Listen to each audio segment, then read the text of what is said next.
முதலாவதாக நம்ம இந்த ஈரான் இஸ்ரேல் கான்ஃப்ளிக்டோடைய மிக முக்கியமான விஷயத்தை பார்த்துக்கிட்டு இருக்கோம்.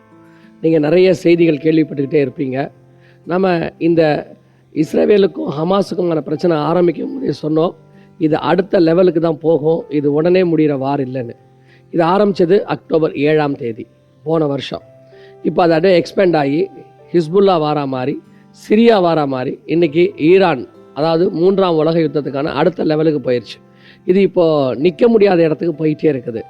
இஸ்ரேல் ஈரானுடைய தூதரகத்தை தாக்க, ஈரான் அதற்கு பதிலடியாக 100க்கும் மேற்பட்டதான ஏவுகணைகளை தாக்க, அதை பலது இஸ்ரேல் தடுத்துருச்சுனாலும் அதை ஒரு அவமானமாக கருதி அவங்க என்ன பண்ணாங்க, இப்போ திருப்பி ஈரானை தாக்கிட்டாங்க. இப்போ ஈரான் அதற்கு பதிலடி கொடுக்க தயாராகிருச்சு. இப்போ நம்ம சொன்ன அடுத்த எக்ஸ்பென்ஷனுக்கு இது போயிருச்சு. இதில் இப்போ அடுத்து உள்ள நுழைவாங்க. யார் நுழையணும்? எசேக்கியேல் 38:2 படி ரஷ்யா உள்ளே நுழையணும். ரஷ்யா உள்ளே நுழையிறது தான் நமக்கு கடைசி நாடு உள்ளே வர வேண்டியது. மற்றபடி எசேக்கியேல் 38 சொன்ன நாடுகள் எல்லாம் உள்ளே நுழைய தொடங்கிருச்சு. இப்படி உள்ளே நுழையிறதுக்கு எது காரணமாக இருக்கலாம் அப்படின்னு கேட்டிங்கன்னு சொன்னால், ஈரானுடைய அணு உலைகள் எல்லாமே ரஷ்யாவுடைய பாதுகாப்பில் இருக்குது. இன்னும் சொல்ல போனால் ஈரானில் உள்ள அணு உலைகளை ரஷ்யா தான் கட்டி கொடுத்துருக்கு. ஆனால் அதுக்கு தேவையான யுரேனியத்தை அமெரிக்கா கொடுத்துருந்தாலும் கூட முழு கண்ட்ரோல் ரஷ்யா கிட்ட தான் இருக்குது.